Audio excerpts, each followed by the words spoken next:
Glory be to God. Welcome to Family Matters. It's that time of the day again. And you know how we roll here. Family Matters is designed to be informative, interactive, and is always powerful. You know, Family Matters without you is not Family Matters. So we need you tonight to ask as much questions as you can ask. I have two of my dear friends here tonight. Amen. But before we go on, you know how we do it. Pick up your phone.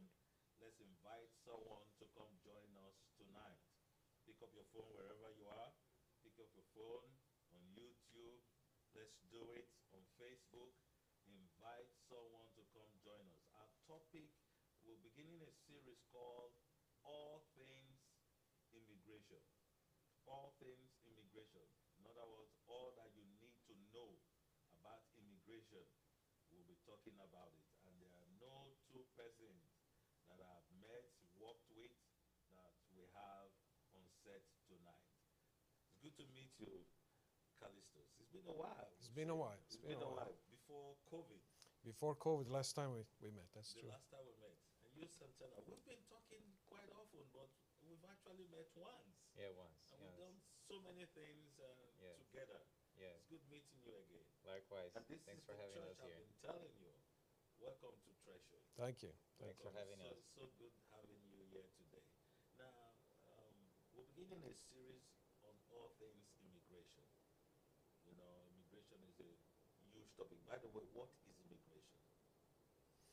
Well, the concept of immigration is typically you have migration, immigration, immigration, and different people use different terms. But basically, if you are relocating from one country into another, and we in the United States are receiving immigrants, we call it the process of immigration, and you're going to be immigrating from your country. Yeah. So that's just concept-wise. But if you're going to come here to live temporarily or you're going to come here to live permanently, you're going through the process of immigration. So there's a personal decision you need to make, and that's the idea, the concept that you're trying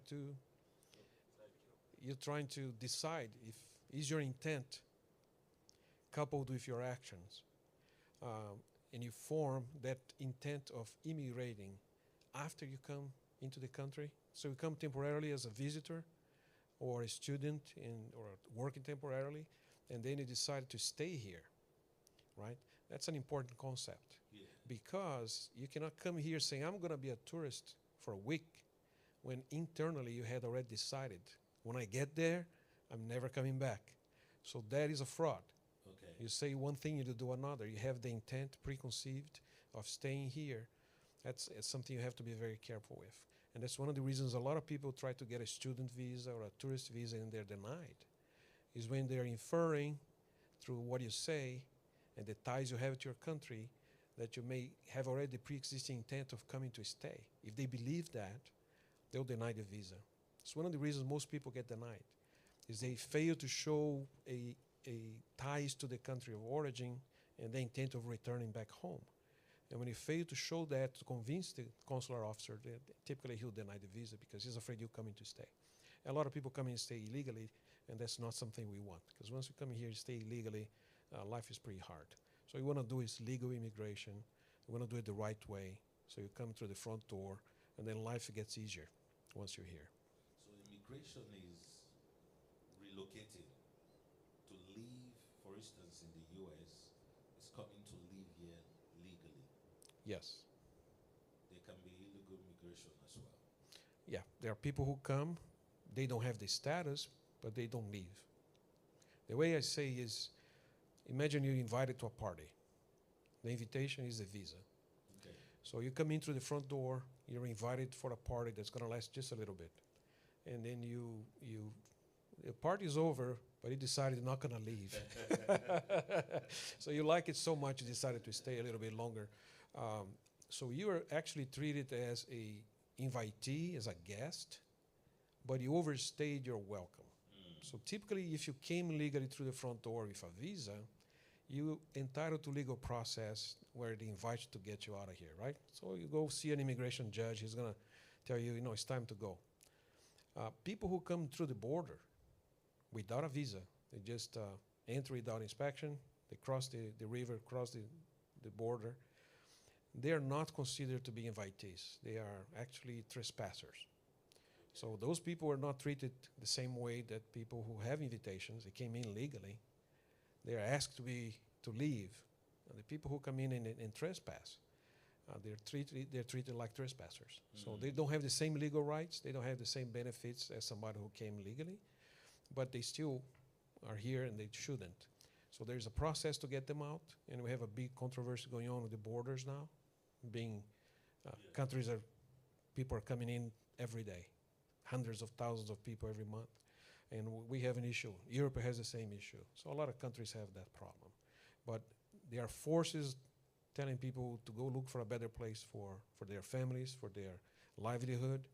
And then there's always a pull towards immigration. The United States is a magnet for that. It's always been. Europe is another magnet. Other places, in Africa especially, you have some countries there having problems. They migrate to the neighbors. So everybody has that movement of people, which is a legitimate thing. And then the philosophical question is, what is a border, right? Yeah. Is that something that God created or something that man created? And who has the right to be on this side or that side?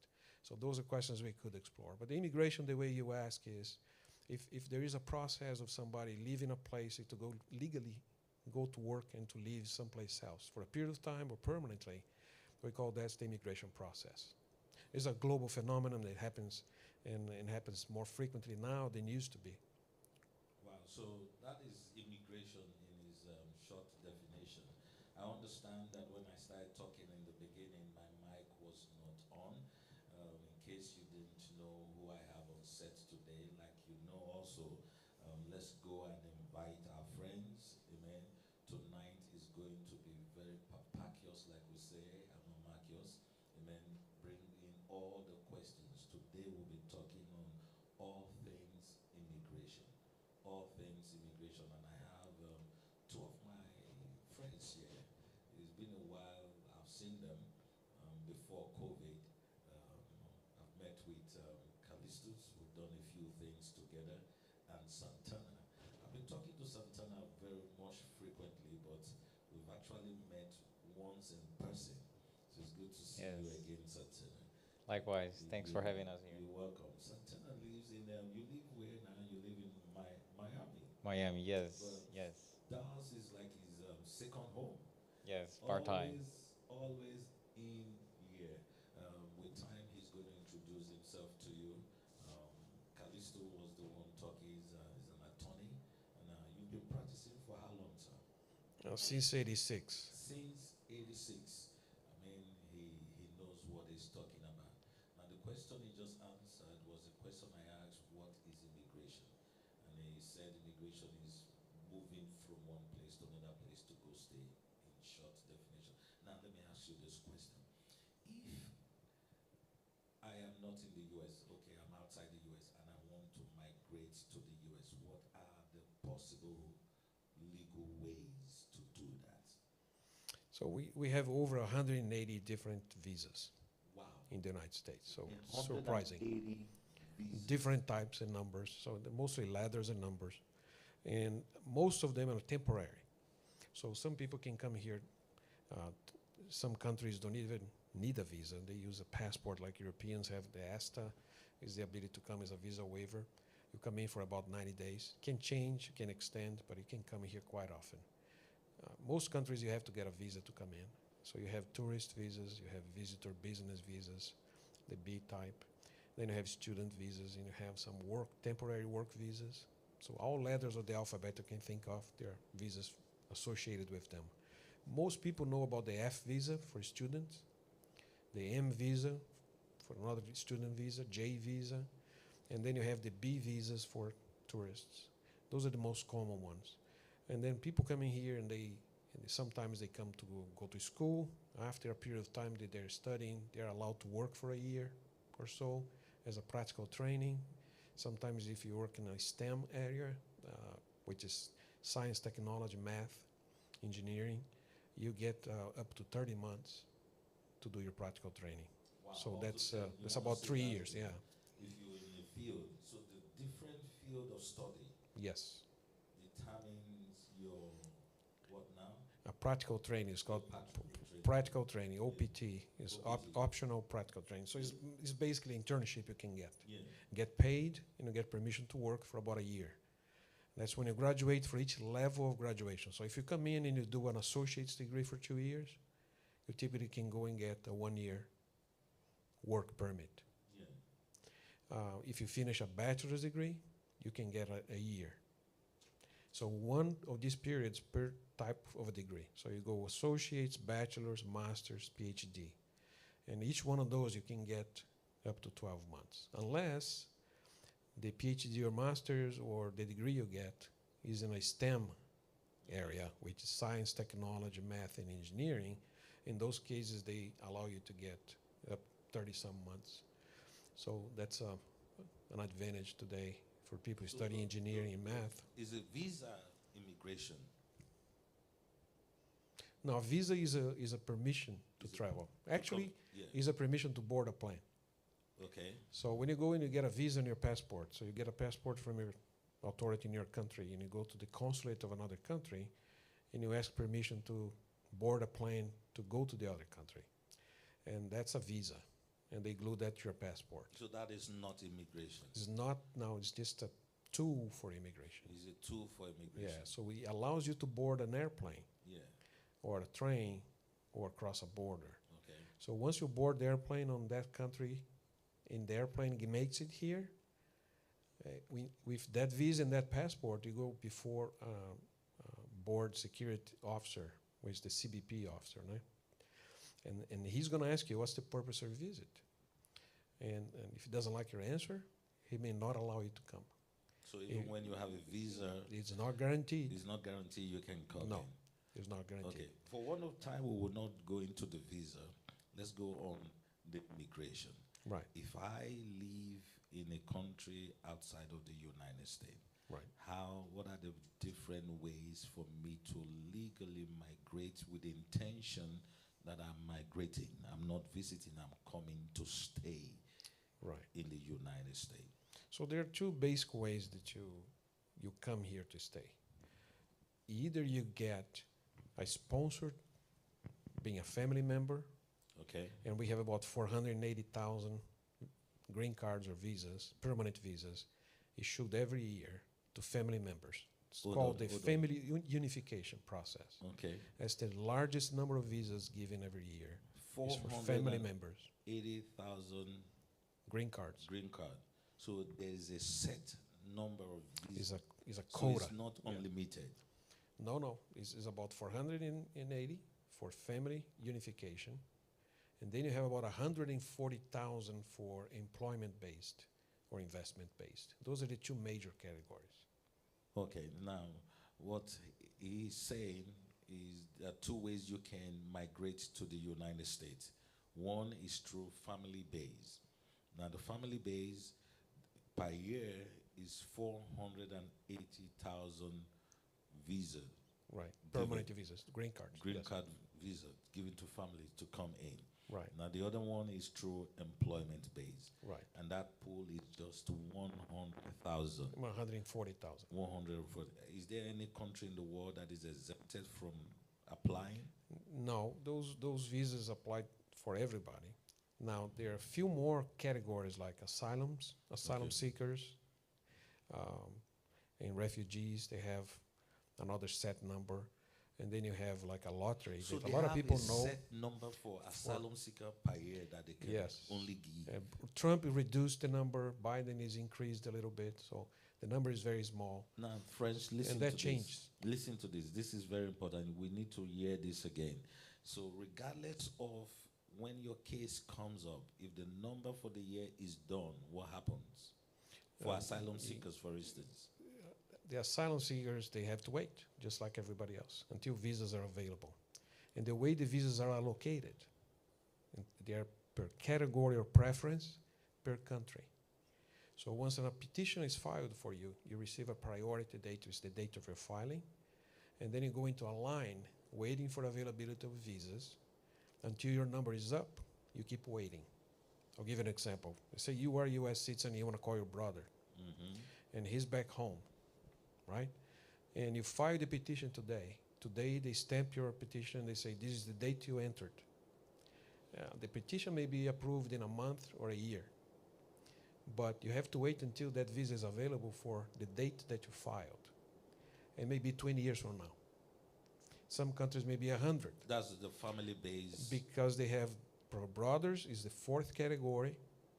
Brothers of U.S. citizens, they have to go per country per year, and they have a quota. And then once that's done, you wait for next year, and you may get 700 visas or 7,000 visas for one country, for one type of visa. And once those are done, you have to wait the next year. And then some categories move fast, some are very slow. For instance, Mexico, if you file for a brother, you may be waiting 20, 30 years. Wow. For a visa to be available. And sometimes even longer. So a lot of categories, they are oversubscribed. So let's folks, if you've got questions, please send in the questions. Now, if you don't want to put your questions online because you want to stay anonymous, you can send your questions to WhatsApp number 469-436-6368. Again, the number is 469-434-6368. Please, media, confirm that's my number for WhatsApp.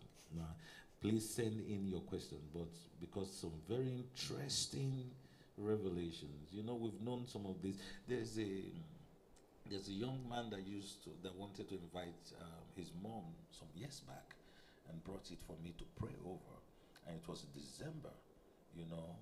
And I told him, I said, if you apply now, you're not going to get it because I don't think they have unlimited quota of visa.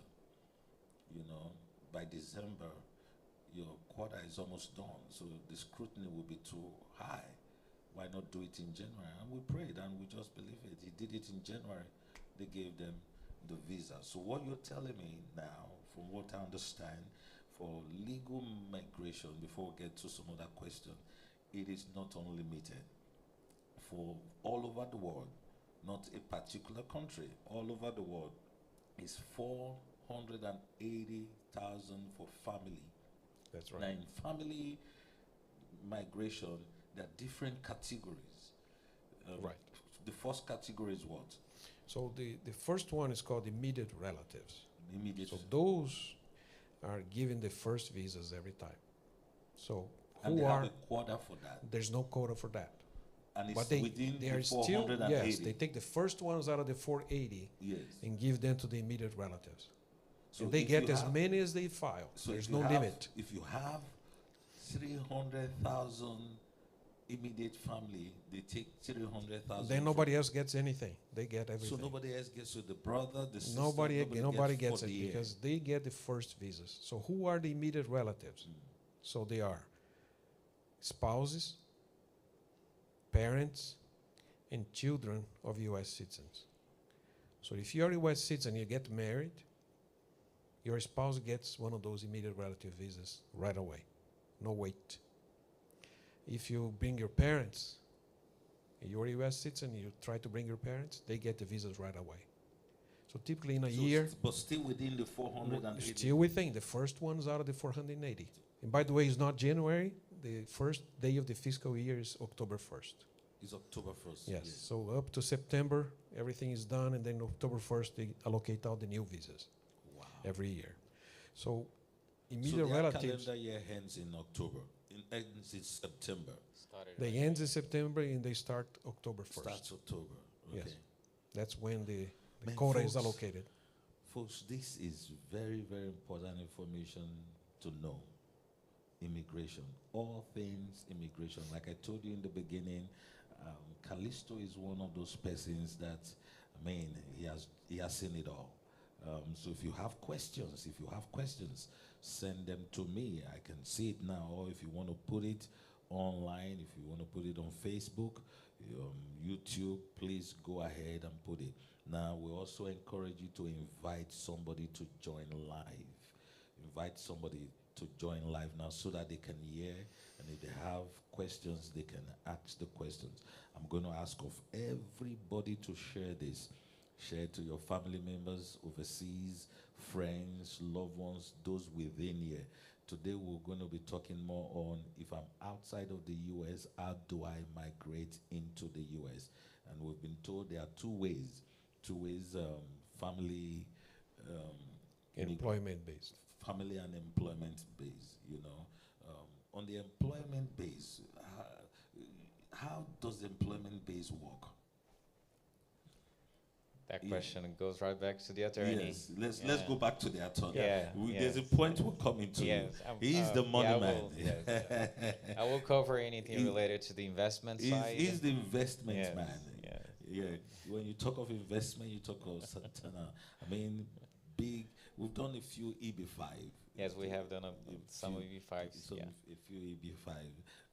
So the legal questions will go to the attorney. I can actually tell you the EB5 is under the employment-based visa. Yes. And So that- how, if I want to migrate to the U.S. legally with intention, not through a visa coming in here, but from outside the country, I want to migrate to the U.S. under the employment. Tell me about the employment way of migration. Right. Just like the family based, typically you have to have a sponsor, either a family member calling you. So it can be a brother, it can be a spouse, it can be That's a for the parent. family base. For a family base, you have to have somebody filing a petition on your behalf. And that's when you then, when it's approved, you file an application. If you're outside the country, the application is done with the Department of State, and that application being approved, you receive the visa and you come. Now, if you want to come to work in the United States, we call it employment-based, so it's EB. And we have 5 categories. Okay, so the EB stands for employment employment based. base. Okay, yes. So the employment base has 5 categories. Okay. EB1 is the first category, EB2, EB3, EB4, and EB5. When you talk about the investment visa, is the EB5 visa. Okay.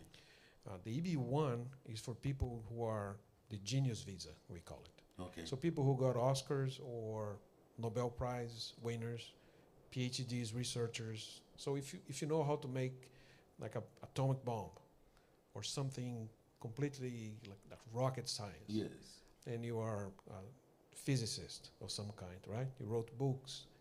You petition, and the U.S. says, here's a green card. That's the EB1 for geniuses.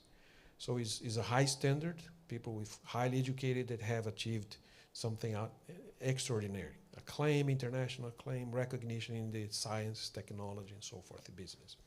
So that's the EB1, small number And of it's still people. within the 100,000. It's still 140,000. 140,000.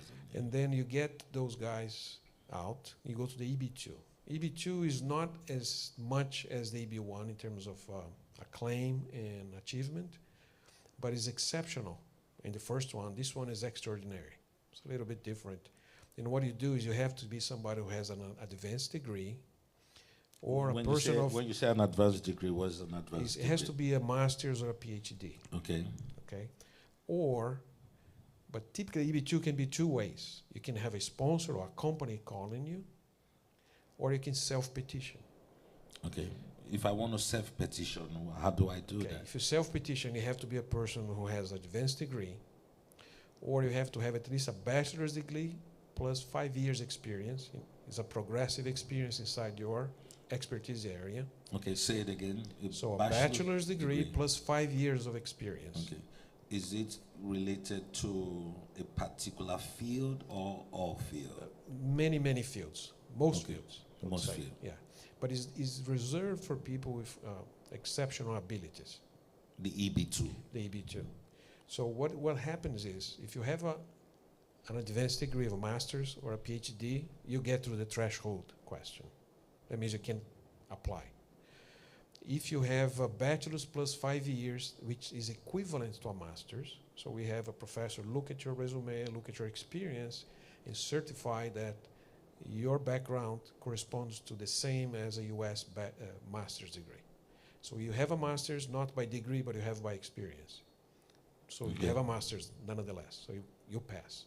And the third one, let's say you don't have a bachelor's and a master's or a PhD, You don't have a bachelor's period. All you have is experience. In your experience, you are exceptional. Okay. You're so good that You don't have a bachelor's. You don't even have a bachelor's. You don't have a master's. Yeah. You don't need a degree. But What you need to be exceptional in your field. in your field. You have to be the top people, top 5% in your field. And people have to recognize that, the people in your field. So they have to write letters of recommendation. They have to have awards. They have to have salaries that are higher than the average. And they have to show that they have like membership in some categories and some association, have licenses and things of that nature. If you have some of those, 3 or 4 of those items that you can show, then you can apply too. So you have those 3 ways of applying. Advanced degree, something that is equivalent to the degree or something that makes you exceptional, and you can document it really well. Now you can apply for the EB2, National Interest Waiver. It's a waiver of having to have an employer asking for you. Okay. So you don't need an employer. You can self-petition, be an exception to the rule, if you can show 3 more things: that what you're trying to do and coming here to do, your area of endeavor, it is of substantial importance. It is of national interest to the United States, right? And you're well positioned to do it once you get here. So the way you show that is it. So say the things again. So you have to have something that's of national importance to the United States, substantial merit, the field that you're working on, and then it's going to be of national interest for the United States to have you here. So dispense with having to have a sponsor. If what I'm doing for the United States is such substantial importance and national interest, then I should be given a visa, even though I don't have an employer. And then I show that I'm well positioned to come here and do this that I'm talking about. So you sometimes prepare a business plan or you prepare a personal plan. That's showing how you're going to do it. Petitioning. Because you self-petition, you say, here's what I'm going to do in the United States. I'm going to do A, B, and C, and this is my plan. And because this area is so important, I'm so good at what I'm talking about, then you dispense with that and you give me a green card. And you come here to do that. And you have to do that. You're promising to do that kind of stuff. So that's the area of endeavor that you're trying to achieve. So this is the EB2 NIW, self-petition, that nowadays is much easier to achieve. In the past, we had a standard, as a precedent case called the New York State Department of Transportation was the precedent. And it was pretty hard to meet. So we didn't use that very often. It had to be really somebody special. Since 2016, there is a new case called Denazar, and it's a new precedent that was adopted by the AEO in saying that old standard is too complex, too complicated. We're going to use a new one now. And this one is simpler to meet. So they described how to do it. In addition to that, they added a bunch of areas of expertise that you can do. It can be business. It can be almost in any area, to be honest. And then you have other ways of meeting the minimum criteria that before you couldn't. And now it's possible. In 2019, just before the pandemic happened for COVID, they published a policy manual in which they described in detail ways you can use to prove some of those items. Okay. And they described in real detail, making it very easy and possible for people to prove things. Okay. What it does is you take a standard that was very subjective, where you depended on the adjudicator to agree with you that your interpretation is correct. And it was hard to meet because they didn't agree with themselves or with anybody. So it's hard. Since the manual came out, they no longer have the freedom to say, no, I don't like it. Now the standard is pretty objective. So if you meet those criteria, they have to approve you. If they don't, you appeal and you get approved. So nowadays, when you file, you have 2 ways. You get old adjudicators or new adjudicators. Some old adjudicators still like to go the hard way. They don't like much what they're saying. And they sometimes they give you a request for evidence. They ask for a lot more documentation. But typically, if you get a new adjudicator that follows the rules in the manual, you get approvals very quickly. So nowadays, the EB2 NAW is a type of case that was very hard to get. It became easier to get. So quite a few people we have been approving, some in a question of months. They self-petition, function and of they get months. the question of months. And you're able to get these cases approved. So who are you talking about? So Santana can tell you examples of kinds of people that have been getting the NIW approved in a short period of time. Just give some Yeah, examples. Santana. we had. Yes, Antenna, yeah. tell us. You've been quiet. I Yeah, am being very waiting quiet. for your I voice. usually talk a lot, but I will leave it up to the attorney. Yeah. Lately, we've been getting cases, for example, pilots in 4 months. are being Pilots for 4 pilots. months. Yes. Now, what are the requirements for a pilot?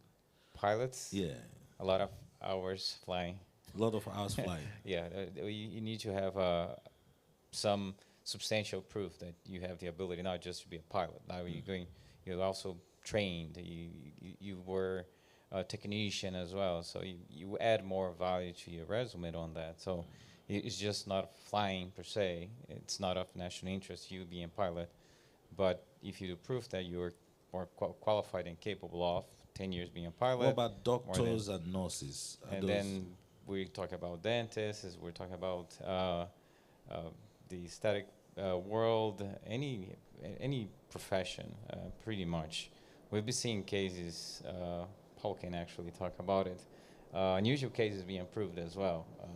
Yeah. We have cases being approved now where, let's say, if you're a dentist, typically a dentist has a license to practice. So that's professionals have these 2 degrees that they have to go first. Come to the U.S. and be allowed to work is one. You have a green card, you're allowed to work. But then you still have to get a license in the state where you're going to practice. Yes. If you're a lawyer, you have to go sit for the bar. Yeah. And if you're an architect, you have to be able to go get a license to practice. Yeah. If you're a Engineer, pharmacist, you yeah. have to do. If you're an engineer, typically you can get a job as an engineer unless you need to sign as a professional engineer, which requires a second layer of certification. So you have to go get those to be able to do it. Let's say a pilot. We have a pilot who is flying in Nigeria in the Nigerian airline, right? Let's say they have 10,000 hours. They've been doing that for 15 years. They're a good pilot. But they want to come to the United States. Well, if he doesn't have the FAA license, he should in the United States. So the hours they flew were not FAA hours. Then they're not recognized for seniority when they get hired by an airline. But they can convert their card, their license, into the U.S. license and do a comparison based on the number of hours flown, and they can then convert the license to a U.S. license. They do the exam, they do the English test, and they pass. Now they're allowed to fly here in the United States. The problem sometimes is an airline, let's say American Airlines here in Dallas, is going to say, yeah, you're a captain in flying a 737 in Nigeria, and you have 10,000 hours. Great. But if you come work for us, you're going to go to the back of the line, you're going to be a first officer, not a captain, and we can't give you 10,000 credit for your hours because they're not FAA hours. So the union forces them to go back and get paid as a beginner pilot, but then they have an accelerated program to make them captain again. Okay. And they're paying really well. So people are saying, well, I'd rather be a first officer in the United States in the beginning for a year or two than stay in my country and just be a captain. Because the United States is an upgrade to come here and work. Yeah. And they're paying really well because there's a shortage. But what makes a pilot of national interest to be able to self-petition is more than just the hours. So what we emphasize is you have safety training. You have you have been instructing and checking pilots, right? You have translated manuals. You have done something in the safety and security of the airline. And now you bring more than just being a pilot. Yeah, I know there's a shortage. We need pilots, for sure. But we need But pilots you that need, can we fly need the to plane. something that's national interest and not airline interest. Yeah. And what's the national interest? Well, if you have been training pilots, you have been doing safety checks, you have a degree in aeronautics or engineer safety and flight safety, all of that stuff is what makes you special. So what we do is you get a resume and we look for all of the things that separate you from the mass. So that is. And that is what makes it for national interest. And then you pass the threshold But that is under the self-petitioning. for the self-petition. That's Now, self-petition. if the airline wants to sponsor you, Yes. Then you don't need anything special. You just need to have the license and the permission to work. Yeah. And they have to show they cannot find a pilot here. Okay. They can import a pilot. That's the employment-based category 3 or category 2. Okay. It's a Okay, sponsor. so the EB2 has several categories inside of it. Yes. So the category 1 is One of them is you have an advanced degree you have an or an advanced- equivalent to advanced degree. Okay. And then a company can sponsor you to come. Come. That's all you need to do. Show that you have the degree Yes. or the experience required. And the company has to go to the market, advertise and say, I want a professional with this background. Yes. And background typically is going to be a degree plus some experience. Programmers, engineers, architects, Web designers, web designers, all sorts of different professions, business people, okay? Business people. Business people. entrepreneurs. Nurses, Yeah. entrepreneurs. We've done Nurses, all sorts. doctors, Nurses as well, physical therapists, pharmacists, any Yeah. type of profession. And what you do is you have to go as a U.S. company. You have to pay the prevailing wage. A Okay. definition for prevailing wage is the Department of Labor has a statistical way of looking for all of the people in this area where the company is located, and I know what the average salary is for that profession, for that area. And I say, so if you have to pay that average or more and not less. So if you advertise for that type of salary or more, so in other words, you cannot underpay people to bring from the outside the country. You have to pay Okay. the local area wage or more. You know, advertising, you cannot find qualified people. That's enough for the company to get a certification from the can Department hire- of Labor. You're not trying to get cheap labor. No, it's not for No. cheap labor. It's not for It cheap has to be labor. the market or more. Yes. Okay. Cannot be under market. Yeah. Because otherwise And you'd you be undercutting cannot the U.S. feel workforce. you can feel that vacancy within the U.S. That's why you're going out. Then you ask the Department of Labor to certify. Here, I searched, I cannot find somebody certified. They certify. It's called the PERM, labor certification process. And then that is what they instruct the petition to go to immigration, saying, here, I got a certification from the Department of Labor saying I can bring this person. And they file, the petition goes through. Once that's done, they send the case to the National Visa Center, consulate. The person then files the application. They have an interview and they come with the green card. That's basically how you do the EB3, how you do the EB5, how you do the EB4, how you do the EB2. But you don't need all of that for the EB1 and for the EB2 national interest waiver. Because you're waiving all of that process. Yes. If the guy is good enough, that they can prove that he's good enough, that he's not displacing anyone, because what he offers is of interest to the country. Yeah. And that exception allows you to do it without having a petitioner. Most people, if they had the chance to come here and find an employer that would sponsor them, would find a job. But if you're back home, you don't know anybody here. How are you going to find a job? Okay.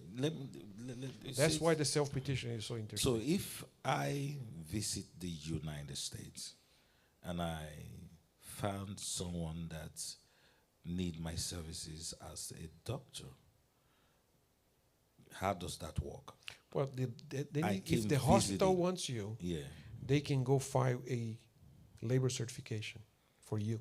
Okay. And you go through that process. But I came visiting. If you came to interview and you found a hospital who wants to sponsor you, Yes. The problem is that most companies don't like to sponsor because there's a year, 2 years of paperwork, and then you cannot tie the employee to you. You have an investment, you have some work to do, and then the employee gets in here, he just moves to the next job and leaves you hanging. Okay. So a lot of companies are not very fond of doing that.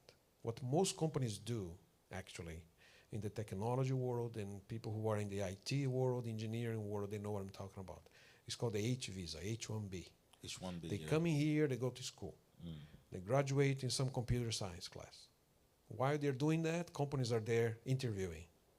And they're offering jobs to these kids, right? They're smart kids. They're good programmers. They're good with technology. You say that too fast. Somebody listen to this. I think you should hear this. Now, somebody came in here to go to school.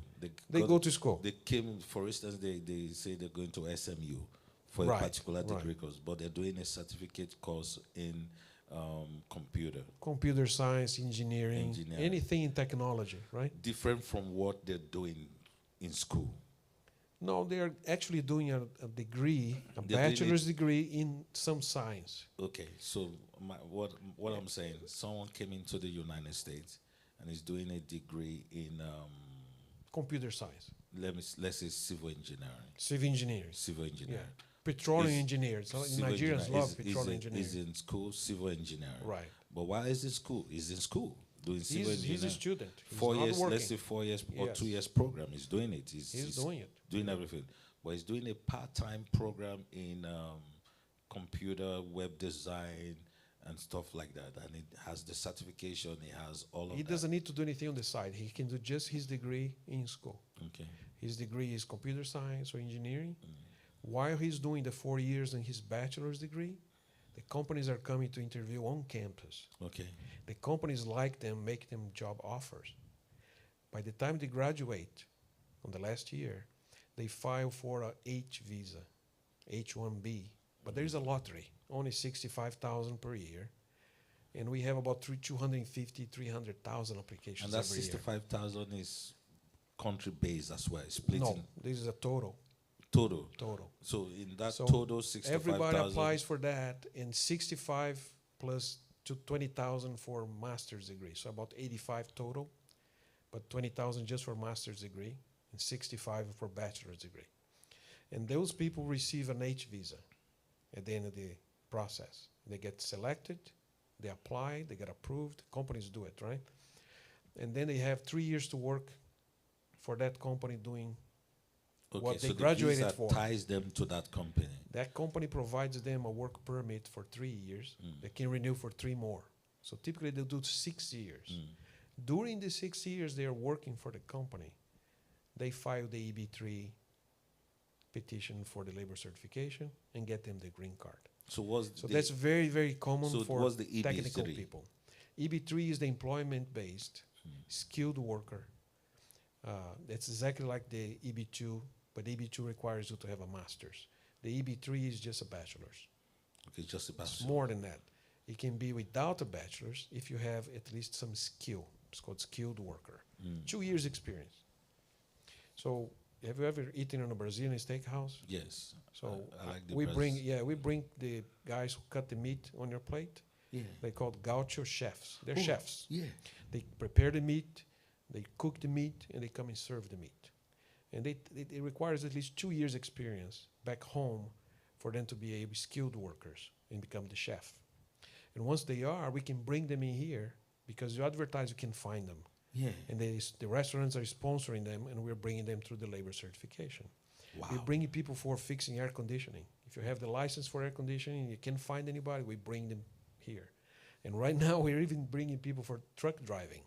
If you're a professional truck driver, you cannot find professionals in the United States for almost anything. So if you have 2 years experience, it's enough for you to bring skilled workers with degree or The without EB-3. degree. EB-3. Plus, there is one category that's quite interesting. It's called unskilled worker. 10,000 visas a year total. That's the max. All over the world. All over the world. Total 10,000. Unskilled worker.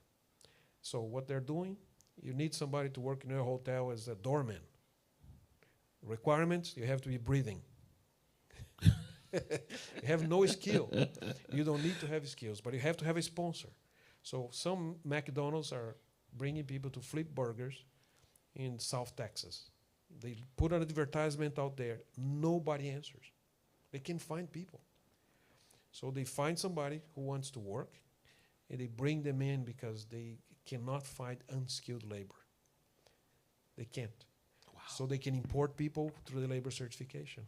If you are here and you haven't committed any crimes, if you are a person of good moral character, in other words, you have no impediments, right? You have enough health, you can walk two flights of stairs, and you can reach out to and get something.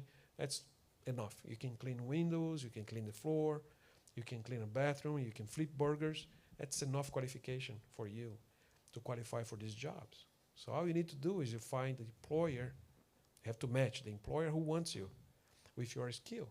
And you apply for the job and they say, I want you, they can file the petition for you. And the process is the same. Once they apply, they make the petition is approved, You go to the consulate, you do the interview, you come with the green card. You go work for that company. They have So to pay the prevailing wage. The EB3 you said is was the allotment. Yeah, that's part of the 140,000. Is part of the It's all part of the 140,000. 140,000. And they have a quota per country, per category, per year. They have So they spread them quarter out. per country. Now, some countries don't use them. And Okay. then they pass to the next bucket, and they keep Oh, so- recycling them. So if the EB1s, we don't have enough people in the EB1, 7,000, 10,000 visas, they go to the EB2. Nobody uses them, they go to the EB3. Nobody uses them, they go to the EB4. So they keep cycling them through the categories, through the countries. Okay. I'll give you an example for the EB5, for instance. The EB5 program is the one you put some money towards creating jobs as Yeah. an investor. Yeah. And then you create jobs that way, and then you get a green card for it, right? The EB5 category has 10,000 a year, 10,000 visas a year total. And for a number of years, China was being the country that was using most of them because nobody else used them, so everything came back to them. They had their quota, which was small, but then what they did is they kept using the quota from other people who didn't use them. So you keep getting more because other people are not using them. Okay. So it keeps passing down. Yes. China now is in trouble because all of the other countries are using the EB5, so they don't have as much. They have For many them. people waiting Yeah. in line because the line now is much longer because other countries are using their own Yeah. quota. But the EB5 is one of those that you invest 800,000 now, and you get a green card. And now they expedited, they made the program permanent. It's something that we Oh, can they've talk. made it permanent now? They made it permanent, that they have a 5-year window until 2027. Wow, that is Grandfathering, really good. guaranteed, and they have a bunch of changes for protecting the investors. It's a much more stable and interesting program. We have now. a few questions. Let's see if we can get some. Someone wrote here, is the filing by the employer a permanent one for the graduate student? Okay, say it again. The filing For by the employer, you know, there are two ways to migrate. You say Right, right, one right. is the EB, Right. and the other one is the family base. Right. Now, if you find an employer that filed for you, okay. is the filing a permanent one? I think what they're Yes, trying, yes, that's the for filing a is graduate for- student, yeah, The filing is for a green card. is for a green card. Yes. The filing is for a green card. The filing is not just for you to come just work. It's for a green card to live It's here to immigrate To permanently to permanently the to United States. the United States. Okay, somebody said the EB1 is for advanced degree. Yes, it's for. No, for- that's also for advanced degree. it's for advanced Yeah, degree. But it's What is an advanced degree? well, it's going to be a master's or PhD, For the EB1. EB1. Yeah. I But thought that was it's the more one than that that. is for the highly Yeah, skilled, but it's exceptional. so let me give you an example. The Okay. difference between EB1 and EB2, normally we say, if somebody's a celebrity and Yeah. everybody knows, remember the physicist in England, Hawkins, that was in a wheelchair? Yeah. Well, he's an EB1 guy. Okay. I would say if Cristiano Ronaldo plays Yes. soccer, Yes. he's an EB1 guy. Okay. Tiger Woods is an EB1 Yeah. guy. Everybody knows him. Yeah. Somebody who wins an Oscar is an EB1 guy. Yeah. So if you are a celebrity and everybody knows you because you're exceptional in one area, as an actor, as an athlete, as a business person, so if Elon Musk wanted a green Yeah. card, they would give him one Yeah. on the EB1 Yeah. because he's exceptional in business, Yeah. right? Yeah. And Bill Gates would be one. Yeah. So those people who everybody knows, Yes. and they're great. So if you're a physicist, if you are a scientist, if you are an athlete or somebody who is exceptional and everybody knows you, you're EB1. You're top 1%. Yeah. That's the EB1. With or without a degree, Yeah. because you're recognized as being the top of your area, Yeah. whatever that area is. EB2 is when you are on the top of your area, but the people who know you are people in your area. Okay. So if you are a guy known by the economists as being a heck of an economist, Yeah. and you get all of these awards, the economists know what it is, but we don't, you're an EB2 guy.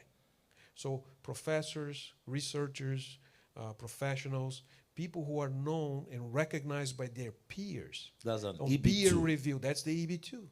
The EB2 is also for those that have The national interest waiver? the national Yes, interest waiver. that's the exception. Okay. The rule is you have a sponsor and you are somebody that the industry knows.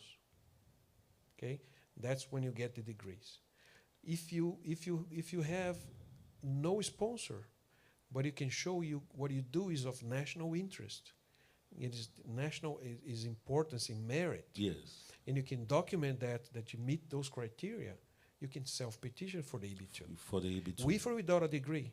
So, but the EB2 is category is the one that an employer can also But you also can have an employer call you petition because you for have a master's or an Yeah. equivalent to a master's. for masters. Then the And the EB3, EB3, yeah, an employer has to call you with a degree, Without without a a degree, degree. even without skills. without skill. Skills or without Yeah, skills. as long as they show As long as you that have a sponsor. you have a sponsor. Sponsor has to have enough money to pay your salary, Yeah, which is the market price, yeah. and they have to go to the Department of Labor to get a certification. That's all. Okay. So the EB4, let's do the EB4 just before. wanna- Okay, I have a few questions. I want to compliment what Yeah, you said, you yes, know, yeah, go ahead. with yes. the whole rise of EBs, popularity, it has become very popular. Everyone thinks they are exceptional. So we get a lot of people saying, you know, I qualify. So what we are doing, and we are open up for the viewers here today. If you think you qualify, send your resume to Erus, and we will look at your resume free of charge, and we'll tell you if you have any qualifications or not for the EB2. So what Santana is saying is it's important you talk to a professional. If you want to take it to the next step, just talk to me. I'll hook you up to these two guys. Yeah, We'll look at your resume, look which at is your very resume. important, you know, knowing exactly what you've done in the... So if someone is coming from me, are you going to waive the consultation fee or you give them half? Come on, Callisto. No, we'll look at the resume.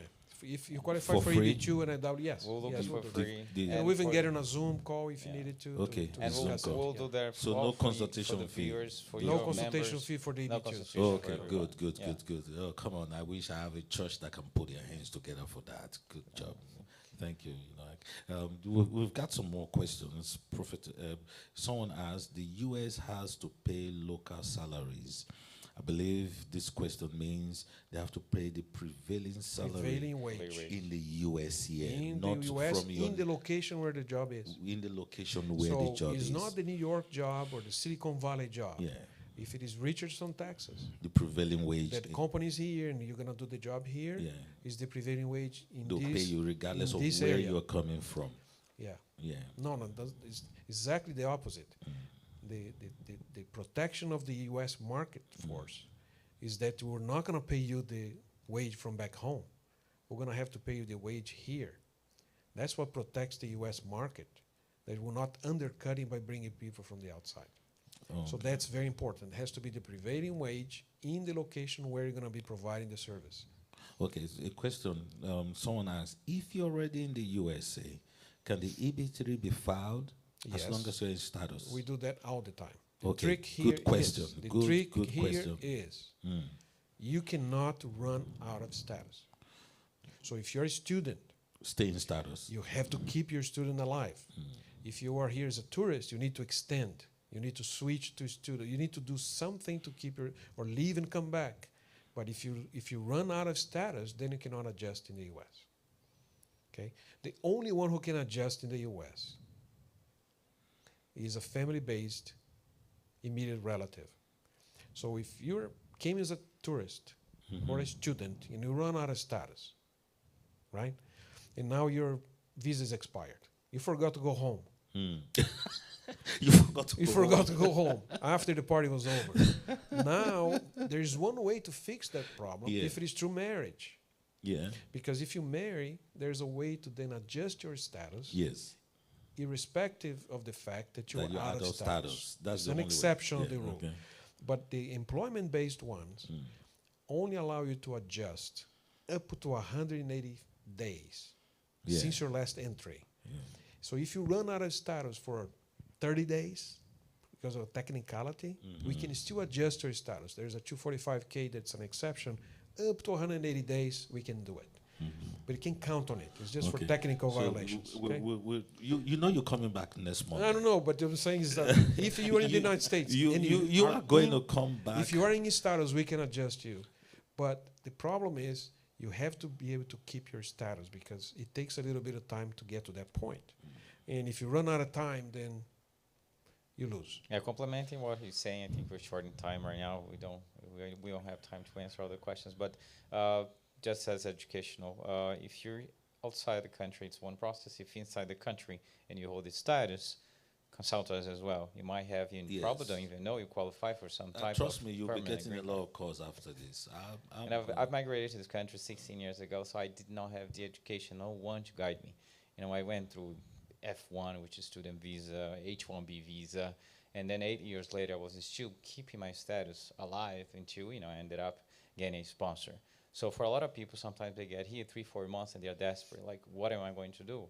It's a great country. I don't want to go back. I have the status. No one to tell them, listen, if you walk this path, you will get your green card. So I think for who those are here in the country, they should ask for advice. So the resume, EB3 program is, as long as you can do anything, you can breathe.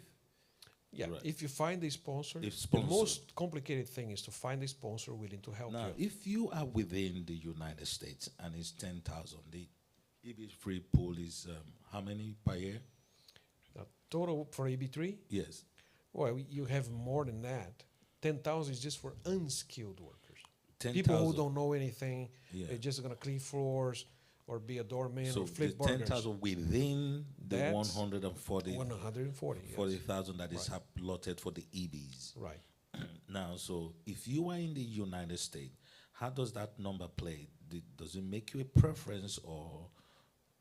Typically, we have what's something called priority date, which is the date the petition was filed or the date the labor certification was filed with Department of Labor. Okay. That gives you the date that you start with. Okay, that's the priority With date. the day the company files a labor certification application is the day that you go in line Okay. for the visas, which is a year before you go in. So if you applied and you are in line, does that keep you in status or you still need to keep your status? No, you before? still need to keep your status. You still need But to that keep makes the visa available to you faster. faster. So you get them into those 140 visas. And that is faster. a permanent. Yeah, that's a green card. Is a green card. That's a green Come card. on, people, come on now. We suffer for lack of knowledge. I'm Yeah. telling you this. That's true. Wow. Yeah. That's true. This And is it's quite interesting because here's what I say. And I know a lot of Nigerians, a lot of smart Nigerians, a lot of smart Nigerians. They like to study, they do really well. But there is a bias. A lot of people think they have to get married when they get here. And I've seen quite a few Nigerians get into bad marriages just because they think they can get a green card and they get desperate and get married the first America they find. And they get in trouble. yeah. It's easier for you to keep your visa, look for a company that wants to sponsor you. And the companies that sponsor you, they can be friends, they can be relatives, they can be people that you can be partners with. There are many options for you to find sponsors. It's not So available. it's even better than going through the asylum route. Oh my God, yes. Asylum is tough.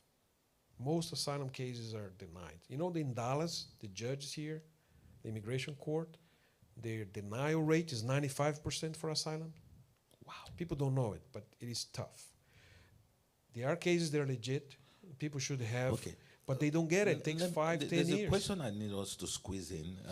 I'm going to appeal. I know you're a very busy man, but we've only seen before COVID. So let me have a little more of you. Sure. Next Monday, please. We can't keep so many folks hanging. We have to get this going. There's a whole bunch of questions coming, and I'm telling you, there'll be a lot of consultation coming. Sure. So next Monday, I would want to ask of you, let's do this again. A lot more questions will come. We'll definitely focus on answering other questions. Okay. The Now, educational the part I want to get us to, at least let's get all the definition. We have 1 minute, but I'm going to squeeze in 5 more minutes in. What's the EB4? EB4 is Because for, if we you do have- EB4 if you- for pastors. The EB4 for pastors? Yes, it's called for special immigrants. So they have several categories. Violence Against Women Act, the VAWA cases are under the EB4. The VAWA cases? The VAWA is Violence Against Women Act. Yeah, So it's if under there is the family EB4. violence, it goes in the EB4. If Wow. if the So people somebody that is living in the United States that has a bad suffers case, some violence case in the it goes family, under the EB4. it's an EB4 case. Okay. And then you Folks, have are you hearing this? special immigrant juveniles. So kids who come to the United States to the border and they have been abandoned, abused. Is that they the go one, to the EB4. the one they the call minors. them? Was that Not DACA. DACA? It's not No, DACA. not DACA. It's Yeah. like, let's say the kid comes in and he crosses the border and he's been abused or abandoned Okay, in his okay. country, and he's a minor. We make them a ward of the state through a state lawsuit, and with that we go to immigration, file a 360, which is the special immigrant, same category as the VAWA, and we get them green cards before they turn 21. Now that's another one. And ministers, Yes. pastors.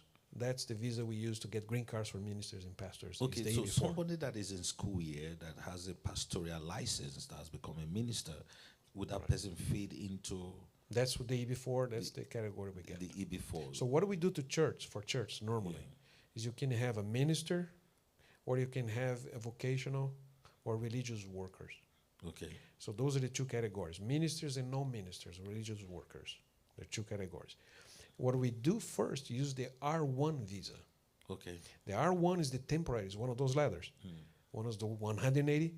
The R1 is for ministers or religious workers. It can be So vocational the ones. R1 comes under the EB4. Yes. So what we do is we get them a temporary work visa for about up to 5 years. So you get 2.5 years to work for the church as a temporary worker under the R1. Once you have been getting paid a salary for 2 years, you qualify for the EB4. For the EB4. Okay. And then we file for the EB4. Typically, we renew the R1 for 2.5 years and file the green card. So the so- R1 is easier to get. The R1 is easier because you don't have to have 2 years of employment. You just have to have 2 years of membership in the church. Church. Okay. So if you are a member of the church back home or here, you qualify for the R1 if you're going to work for the church. It can be nuns, monks, pastors, the music people, and different functions in the church, religious workers, the Sunday school professor, teacher, the ministerial instructor, the music guy. Those people would qualify for R1s under the church. But then once you are working as an R1, if you're an ordained minister, you get a green card. If you have 2 years of employment in the church. So normally you get the R1 to get the 2 years under your belt. Once you have 2 years of proven employment in the church, then you can do as a pastor. Wow. So we do that for the EB4. Wow. This information are just too powerful. Now the EB5 is the investment package. Right. That's why I want to bring Satana in. Topic for next week. Towards the end. That would be EB5, probably not an hour. Just talk about EB5. The EB5, you see, that was what I taught you do alone. I do a lot. You do a lot of the EB5. You know, that's what I know you to Right, do. right. You know, but talking to you today is like, wow. Yeah. There's a whole 180 other visas. 180 other visas. Folks, I heard today there is 180 ways to get visa to come to the United States. 180 ways to get visa to come to. We'll talk about that. Now tell me about the investment part of the EB5. EB5 was very popular, and then the law changed. I think it's valid to say because a lot of people still believe the program, it is an investment. It's under the category of employment-based, but it's through an investment. You can do it directly and indirectly. Before the amount was 500,000, so everyone still think that it is 500,000 to get a green card, but nowadays it has been updated to $800,000. So you have one way that you can do it directly. The other way you can do it through regional centers. Regional centers are institutions, financial institutions that get licensed, approved by the USCIS to raise funds for investments into equity funds or debt funds, mezzanine funds, and you give the investment. These companies will manage it for you. We generate 10 jobs because that's the base of the visa, employment-based. 5, including you need to generate 10 employees. In that case, if you manage yourself and do it yourself, it's a lot of responsibility because you do need to keep those employees for 10 years. If you do it through regional centers, the math to calculate is differently, so you don't have that responsibility. So the fund management manager will be the one responsible for generating other jobs. So the process of selecting the project, it's the most important part of it. And of course, the immigration, right? So you need to find a really good attorney that will prepare and do the source So of funds. your 800,000 is just not the money. That 800,000 has to provide 10 jobs in the United States. In the United States. Now, does that 800,000 have to be a single project, or you can put it together for a Pool of investment. pool of investors? With approved institutions that are allowed to with manage an the approving? funds. Now, somebody said if I have a property in the United States that is worth $800,000 and provides 10 jobs, can I file with would that not for the qualify. EB-5? Their house Does that will not work? qualify. Was there something ever like that? There are two different ways to do it. One is you do your direct investment Okay. into a qualified entity. What's a And you qualified create entity? a qualified entity has to be a job producing entity that you're going to put the money at risk, and you're going to create The money 10 has to jobs. be at risk. Has to be at risk. It Yes. cannot be 100% guarantee. It has to be at risk. a yeah. market risk, not any stupid risk, but minimal risk. And you have to create the jobs with that money. And you have to maintain those jobs. They have to be permanent jobs. The risk with doing that is if you do poorly on your business, not only lose your money, but you lose your green card. So there's a risk. But a lot of people do on their own project. I want to do my own hotel, and I'm going to create 50 jobs. I only need 10. There's enough margin on it. So if you want to do that, that's fine. You can do it. But if you have more than one investor, let's say two guys want to get together, and both of them want to get green cards, you cannot do it. Okay, you you can only do cannot it yourself. synergize. You You have cannot. to- You cannot. You do it yourself Only one person. If more than one is involved, you need a regional center to manage it, to manage it. because there are a lot of requirements for the regional center to manage it. The advantage of the regional center application investment, as opposed to the direct investment that you do, the direct investment, you only count direct jobs you Jobs, create yes. on the payroll. Yes, yes. You have to, On the every payroll, month, you have yeah. to show that every month you have those people getting paid. Yeah. On the regional center, they can use direct jobs, Indirect job. indirect jobs, Somebody and cuts your lawn. induced Induced jobs. jobs. The induced jobs are economic model called Yeah. REAMS 2. It's an input-output model. An induced job So could if be you somebody buy- that come to clean. Not for- only that, if you buy The concrete neighborhoods. and if you Yeah. buy roofing material, air conditioning, they have a ratio. Every dollar produces so many jobs. So once you spend the money on the construction alone, you generate so many jobs. So it's easy to prove the job is by not keeping jobs, just by spending the money. So And that's recognized by the economic models. Immigration has their own economists. They all agree on these models. And once you show that you spend that money, the jobs have been created, then you don't have any more responsibilities. Done. good. A few years later, you get your money back. The jobs have been created, and you're done. You That don't was- have to even show up That- and that- know where the that's- project is. That was my next question. You know, I've done EB5 with you, so I have a little knowledge about it. Some of the questions that is asked: hey, my money, when do I get my money back? This is an investment. Is this money going to be tied in forever? When do I get my money back? It works like any other investment fund. If you're not an accredited investor, you need to be accredited, which is by the SEC rule, 250,000 a million worth of wealth to be accredited. In that sense, anyone that understands the investment of security, you put your money in a private equity pool, there will be a time to go in and time to get out, an exit of that fund. So usually B5's contracts terms are 6 to 7 years. Just for the time being, you need to keep your money invested until you get your permanent green card, which is the immigration side of it. Typically, So it's 5 it years. runs to, typically years, 5 5 years. Five but all years. the EB5s that I've done in the past, probably 3 or 4 years, it's been 6 let me or 7 digress years. a little bit from the EBs. I know you do a lot of other investments. Yes. Do you pull people together to not immigration based now? Do you have projects where people invest in and Private stuff? equity funds. Private, Yeah, yeah. we primarily we do private equity funds towards real estate. land development, senior developments, single-family homes, apartment complex, Class A, B, C.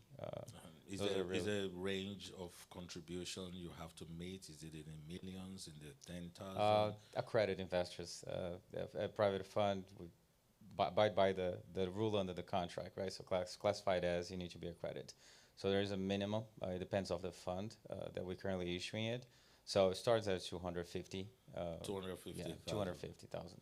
Okay. Depends on the fund, but mostly, you say set a ticket for 250. Okay, can I put 10 guys together for 250? 250, yes. If they want to say invest in I can put 10 development. folks together and and hand over 250. and we can do developments through a private fund with them. We can do even exclusive to their 10 friends, or we can do it at open. I don't know about you, but I thought I knew a little things about immigration, but today I am loaded dead. I am much wiser than I came in here today. Please, we'll do this next Monday. I have some questions here.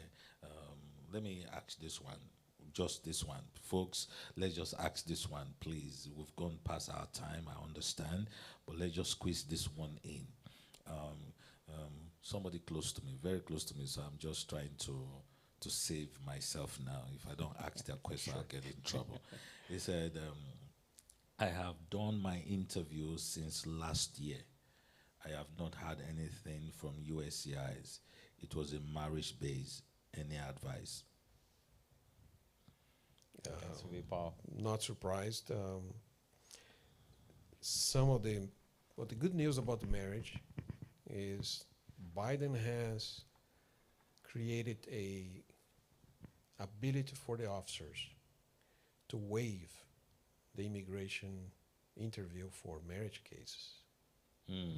So I'm getting approvals without interviews now.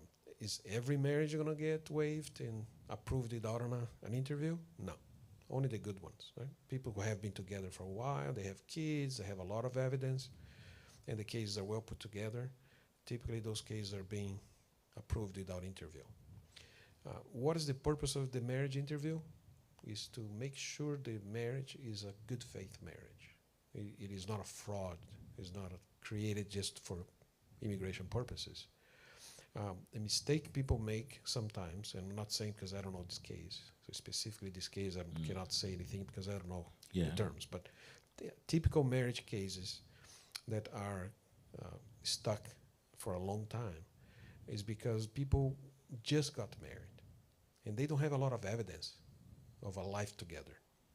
Commingling of financials, they don't have kids, they don't have debt, they don't have insurance, they don't have anything to show they're living together.